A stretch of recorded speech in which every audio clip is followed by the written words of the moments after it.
Ever swung a sword in a video game and wondered if medieval blades were really that flimsy? Hollywood loves showing swords shattering like glass, but here's the wild truth. Medieval blacksmiths were way more clever than we give them credit for. Let me drop a truth bomb that'll blow your mind.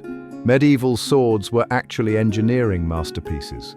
Those blacksmiths, total geniuses who understood metallurgy better than most modern engineers.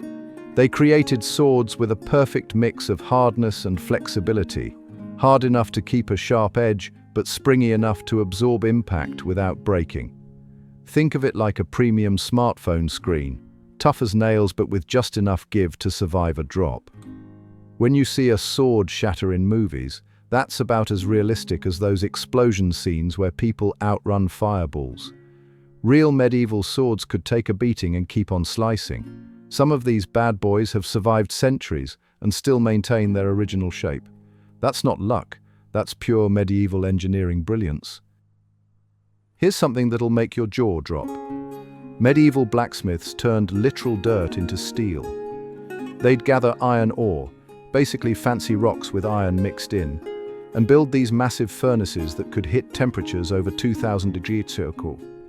That's hot enough to melt your smartphone into a puddle. They'd layer the ore with charcoal, not just for fuel, but because the carbon would actually seep into the iron, creating steel. It's like making a sandwich where the bread slowly absorbs the filling. They even figured out how to control the carbon content by adjusting the airflow, centuries before anyone knew what carbon even was. These weren't just random dudes hitting metal with hammers. They were basically medieval chemists. Now, let's talk about the coolest thing medieval blacksmiths ever did: pattern welding. Imagine taking different types of steel and folding them together like you're making the world's most metal croissant. They'd hammer these layers together thousands of times, creating these wild patterns that looked like flowing water or wood grain. But this wasn't just for show. Each layer added something special to the sword. Soft steel made it flexible, hard steel kept it sharp, and together they created something amazing. The Vikings called these swords serpent blades because of how the patterns seemed to move and twist. Modern blacksmiths still struggle to recreate these patterns perfectly, even with all our fancy technology. These swords weren't just weapons, they were works of art that could also save your life in battle.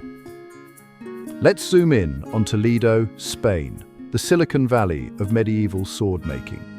These Spanish craftsmen had a secret weapon: incredibly pure iron ore from local mines. But that was just the beginning. They added a twist to their steel-making process that literally changed the game. They'd quench their red-hot blades in the Tagus River, whose unique mineral content created swords so sharp and strong, kings would pay a fortune just to get their hands on one.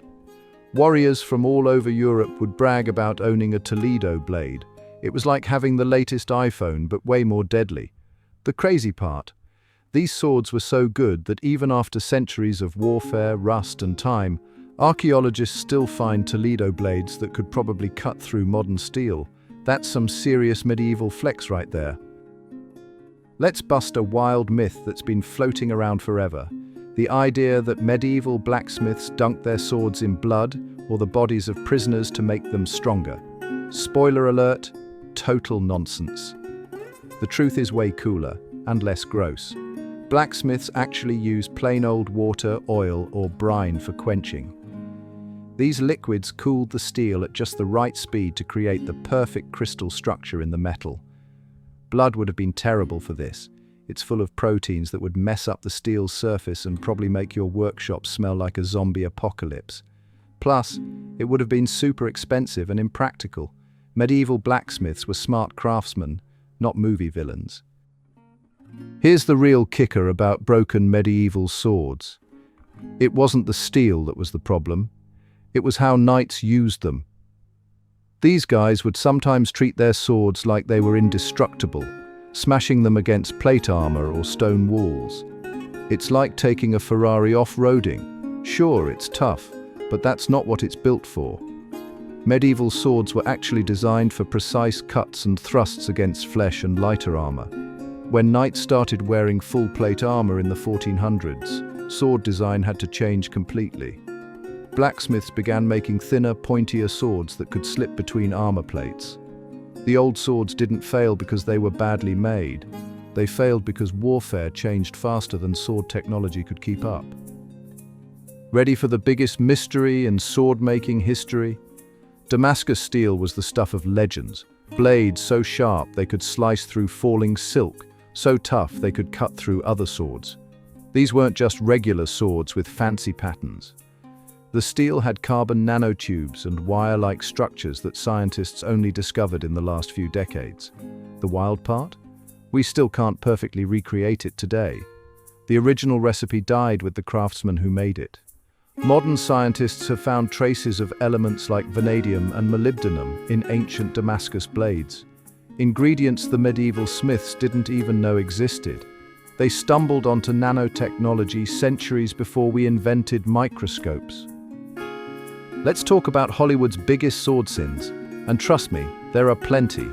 Those dramatic sword-shattering scenes in movies, about as realistic as a unicorn riding a skateboard.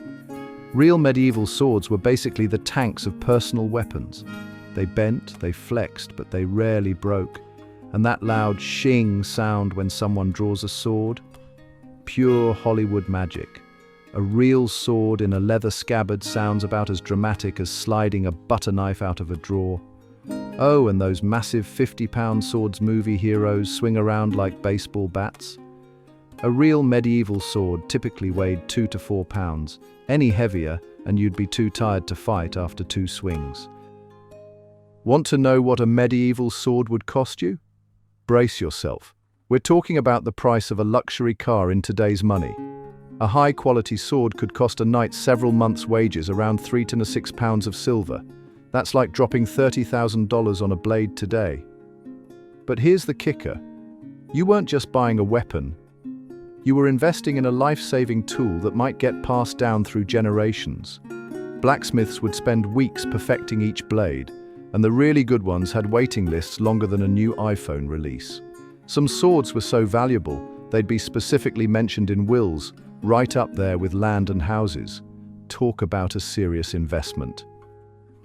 You won't believe what happens when we put ancient swords under the microscope. Modern scientists have gone full CSI on these blades, and the results are mind-blowing. We're talking electron microscopes revealing perfect crystal structures, X-rays showing incredible carbon distribution, and strength tests that prove these swords could handle forces that would snap modern steel. The coolest part? Some medieval blades show evidence of advanced heat-treating techniques we only discovered in the 20th century. These tests prove medieval smiths weren't just skilled craftsmen. They were legitimate materials scientists who could give modern engineers a run for their money. Thanks for joining me on this wild ride through medieval sword making. Hit that like button if you learned something cool, and subscribe for more mind-blowing history myths we need to bust.